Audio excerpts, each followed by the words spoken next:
Hello students, welcome to Nilachal Polytech. Here in this video, I am going to explain about the design of a helical spring. In previous video class, we have already studied about the material required for a spring, different end condition of a spring, what is the use of end conditions in the spring, for each end condition what is the number of turn of the coil, that is already discussed.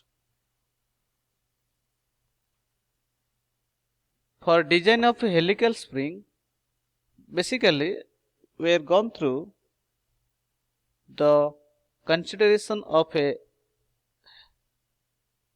compression helical spring as shown in the figure. We are having d is the diameter of the wire, that is small d. After finding the spring, it is in free length condition. Capital D is the mean diameter, means we have to consider both internal and external diameter of the spring, and the mean diameter will be the major diameter plus minor diameter divided by 2, that is your mean diameter of the spring. The spring is applied with load W. Let G is the modulus of rigidity for the spring material. Del is the deformation produced in the spring due to load W. Load is applied axially. Tau 1 and tau 2, there are two types of shear stress. One is your tau 1 is your torsional shear stress. Tau 2 is your axial shear stress. P is the pitch of the screw. Let C as spring index. Let's go for the explanation for the strength of the spring. Let this is the vertical axis of the spring, or we are going to apply the load. While load is applied axially, we have seen that there is a vibration is created of inside the spring material, and due to this axial load, there is a twisting moment takes place inside the spring turns, so that will cause the spring to compress. If the spring has the sufficient strength to that of the load, then the load cannot have any effect on it. Let the W be applied upon the spring, and due to the effect of load, there is a deflection takes place in the spring. Take this loading condition to right side. We have seen there is a plate is there. Upon the plate is having W weight. It is applied upon the spring. Now we have seen that the spring is increasing its thickness while it is compressing. So there is a torsional shear stress is produced. So the torsional shear stress, we know that T is known as your torsional or torque transmission by the W applied upon it. We know that T means twisting moment. Twisting moment means what? Load into radius, mean radius. So W into mean radius means capital D by 2. So understood? T is equal to W into D by 2. We know that from torsional equation, twisting moment T is equal to pi by 16 tau 1 into dq, where tau 1 is known as a shear stress due to torsion. Now we have to equate both equation T is equal to W into D by 2 and T is equal to pi by 16 tau 1 into dq. Now from this tau 1 can be obtained as 2, 16 cancel out 8, and the remaining is that pi WD divided by pi dq. 8 WT divided by pi dq. This is the first torsional shear stress value, where W is your load applied, D is your diameter, mean diameter of the spring, small d is your diameter of the wear. In this way, we are getting the first torsional shear stress. But we know that while the load is applied along the axial direction, during this time there is a area upon which load is applied. So there is also the shear stress produced by the axial load, and the shear stress produced by the axial load W is equal to tau 2, and tau 2 can be found out as load by cross sectional area of the. So we know that from the top view, if you are going to see the compression spring, the diameter will be seen to, and the circular area will be exposed.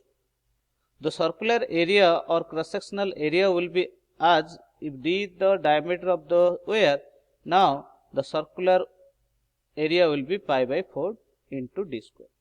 So in this way, the axial stress produced in the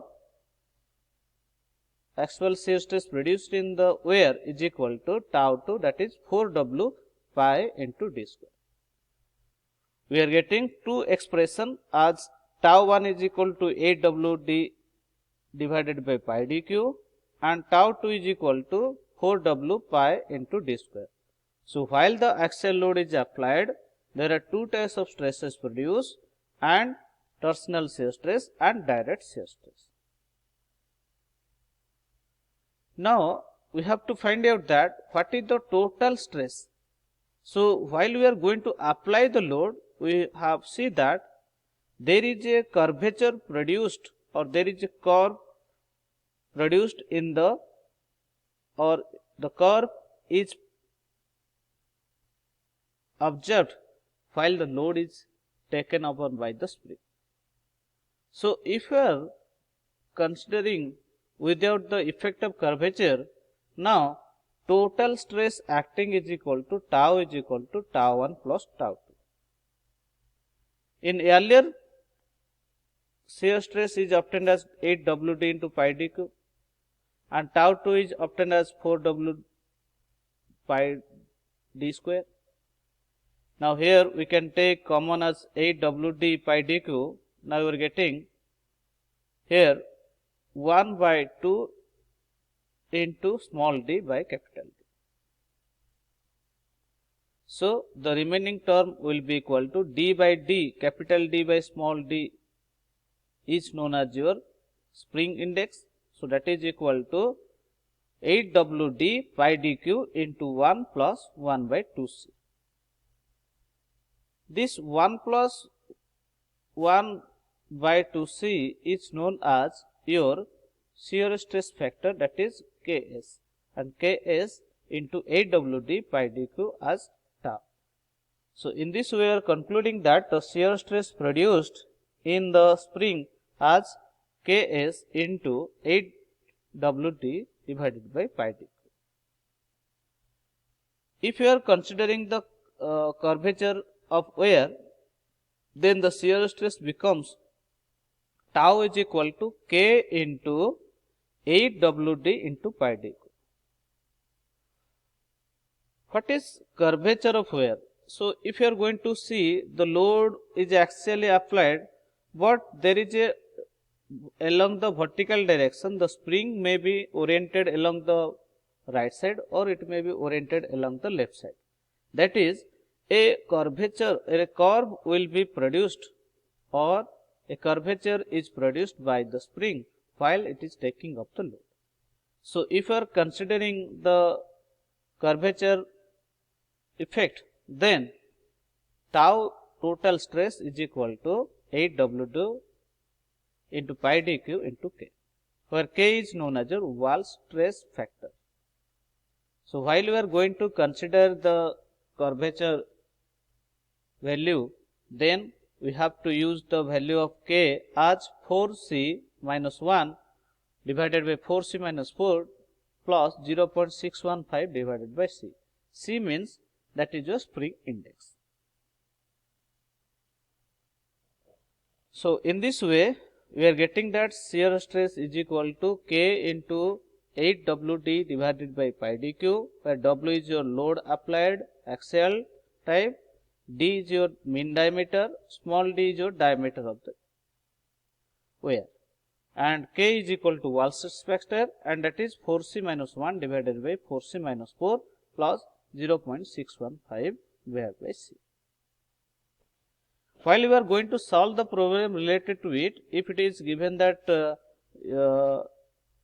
let us consider the curvature of wear, then we have to use the value of wall stress factor. If it is not given that the effect of curvature is neglected, then we have to use Ks, and Ks is equal to 1 plus 1 by 2C. Now let us see what is wall stress factor.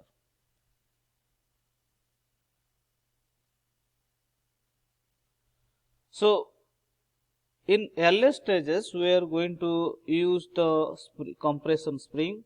We are applying the load. We have observing that there are curvatures are produced along the vertical direction. If you are considering the curvature of the spring, then we have to use the wall stress factor. Actually this wall stress factor or this number is given by the engineer, that is Wall, and according to his name it is Wall's correction factor is also given by the equation tau is equal to K into 8WD into pi.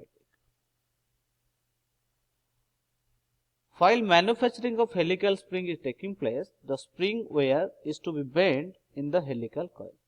This curvature increases the stress inside the spring.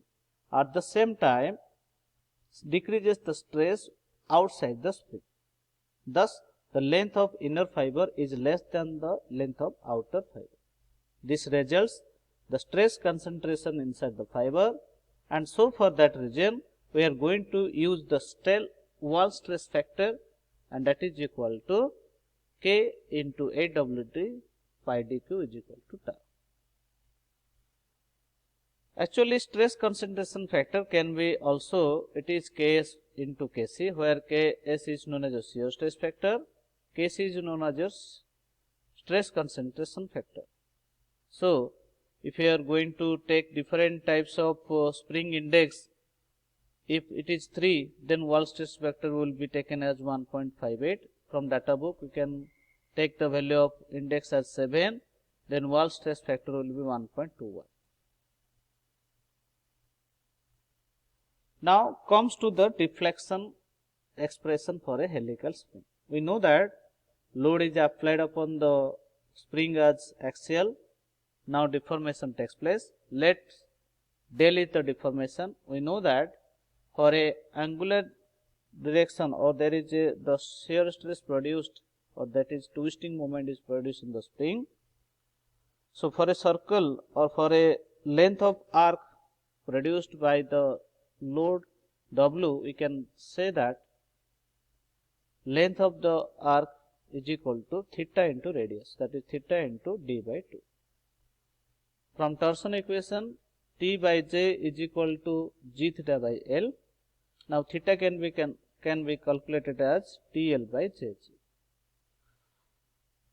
In early stage torsion equation, twisting moment T is equal to W into d by 2, and L is equal to pi dl, that is your solid length.